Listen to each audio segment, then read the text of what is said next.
Hello and welcome back to the UCLA Bruins Insider Podcast. I'm your host, Andrew Ferguson, writer for UCLA on SI.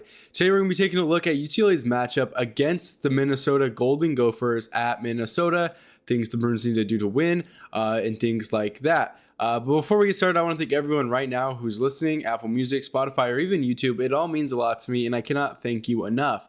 But without further ado, let's get right into it. So obviously entering this matchup, UCLA is on a 2-game winning streak with wins against number 10 Illinois and then USC. The Bruins have been playing some of their best basketball recently, especially after the Bruins were able to come back from a 23-point deficit against Illinois. It was clear that they carried that into the USC game where they were able to, win by a large margin, 19 points, I believe. Donovan Dent played great, and we'll get to him a little bit later, but still. UCLA is on a tear right now, and although the Golden Gophers are a tricky team, I think the Bruins should be able to pull this game off. The sports books have UCLA as only a 1.5 point favorite over the Golden Gophers, and away game, time zone taken into account, it kind of makes sense. Obviously, the Golden Gophers have been pretty good, at home this season. They were able to beat then number 22 Indiana, number 19 Iowa, and then they were also able to take down Michigan State. So games like that kind of prove that the Golden Gophers are a team to watch out for, especially at home. They haven't had the best season, I would say. They are 13-15 on the season, 6-11 in the Big Ten. So again, they have dropped a lot of easy games, games they should have won. And obviously they've gone through the Big Ten gauntlet once or twice. So they know what it is like to, play some of the better teams in the conference. As far as UCLA goes, obviously the Bruins have been up and down this season. They've looked strong at some points and then they kind of come down to earth. And then the cycle just kind of resets every few games or so. But right now UCLA is looking great. I think momentum is on their side, especially following a USC win.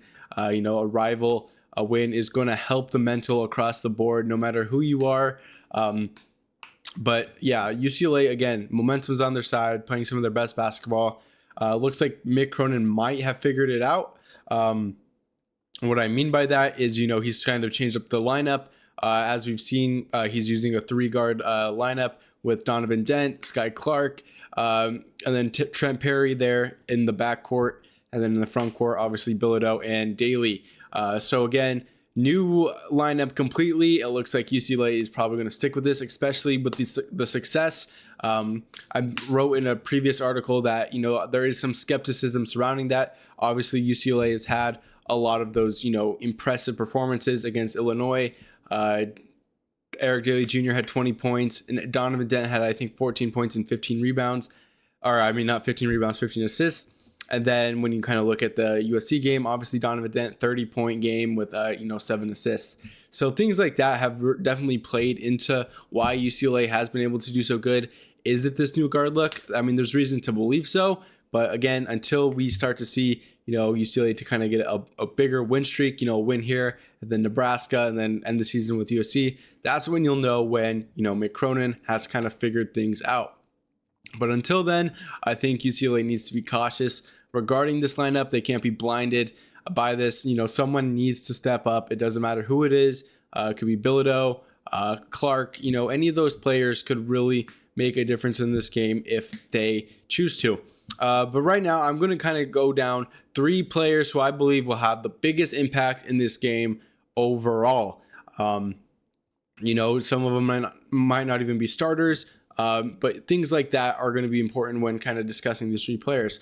But at number 1, I have Donovan Dent. I think this one is an easy one, especially if you watched him play against USC. His aggressiveness, his 3-point shooting, all of that was on, a high level throughout that game, and it was sustained. And that's exactly what you need from, your best player, the transfer coming in. But I think if Donovan Dent is able to find a balance between being aggressive and playmaking, I think the Bruins win this one by a good margin. And what I mean by that, I think at one point during the game, Donovan Dent had all the points. He didn't really have an assist. Again, I want to see a kind of a 50-50 split between that. I want to see, these other players get involved a lot in the offense, not simply have to rely on just Donovan Dent.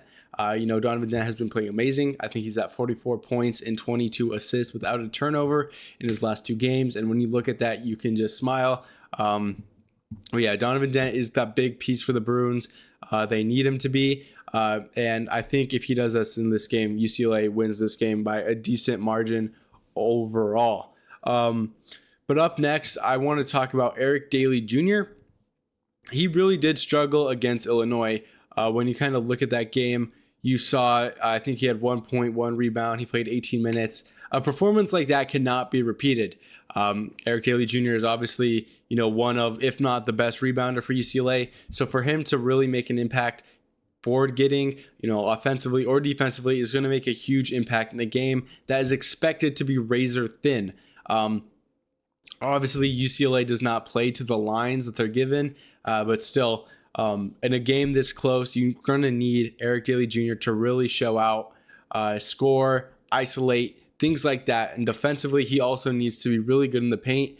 I believe Minnesota just has some really good scorers. I forgot his name, Cade Tyson.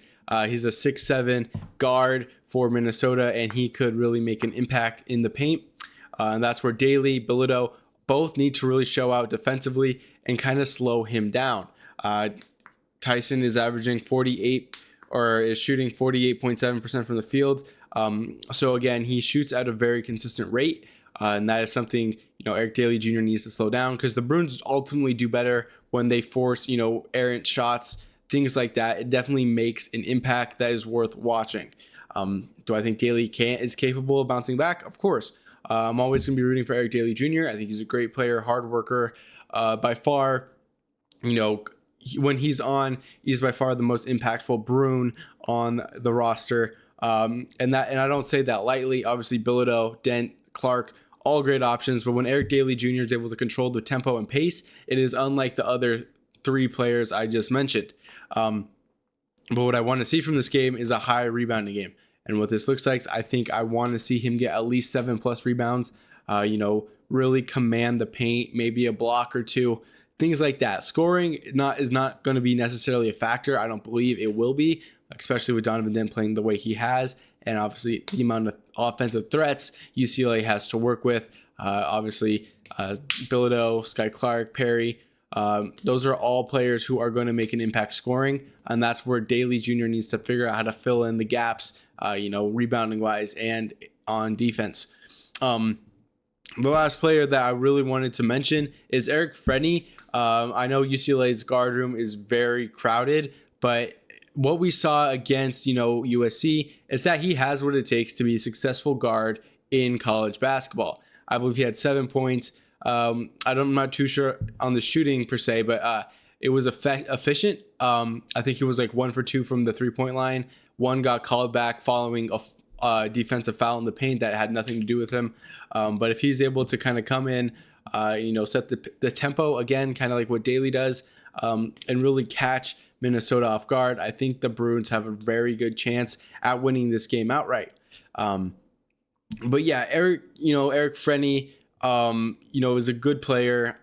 I'm not sure how many minutes he's going to get. It seems like he only comes in when there is, not that much time on the clock or UCLA has a convincing lead. But I think what he showed in the last minutes of the USC game proves that he deserves a spot, with more minutes, of course. But yeah, to kind of round off my list, kind of an honorable mention, if you will, I really do want to see Sky Clark come to the occasion. Against USC, he really struggled. I think he had 4 points. His shooting was kind of off. He wasn't really finding those open looks. It seemed like every time he touched the ball, he'd have to dribble past like 3 people. And again, that's not really sustainable, especially when Donovan Dent has shown that he could do that at such great ease. But in this game, I really want to see him, really hammer in on his 3-point shooting. By far one of the best, 3-point shooters in the Big Ten. And if he can get hot, I think UCLA has a really good chance of winning. That kind of moves on to, the players who I want to see perform at a good level, who will make the most impact if they are able to catch fire and do the things that I said. As far as matchup prediction goes, Again, it's expected to be close. UCLA kind of struggles on the road, especially on a different time zone. But when you kind of look at all these odds, what UCLA is coming in with, back-to-back wins. Minnesota is coming off of a loss to Michigan. That was close. It was only a 10-point game. So obviously they have the fight in them compared to UCLA against some of the top of the Big Ten. But when I'm kind of looking at what we have here, all those factors considered, I would give UCLA the edge at 67-60. Not too high, not too low, but I think if UCLA is able to kind of get some momentum, out to start the second half, while keeping it close in the first half, I think the Bruins have a really good chance of winning this game by 7 points. But that's all I have today. I appreciate you guys watching. I'm Andrew Ferguson again, and as always, 4's up and have a good day.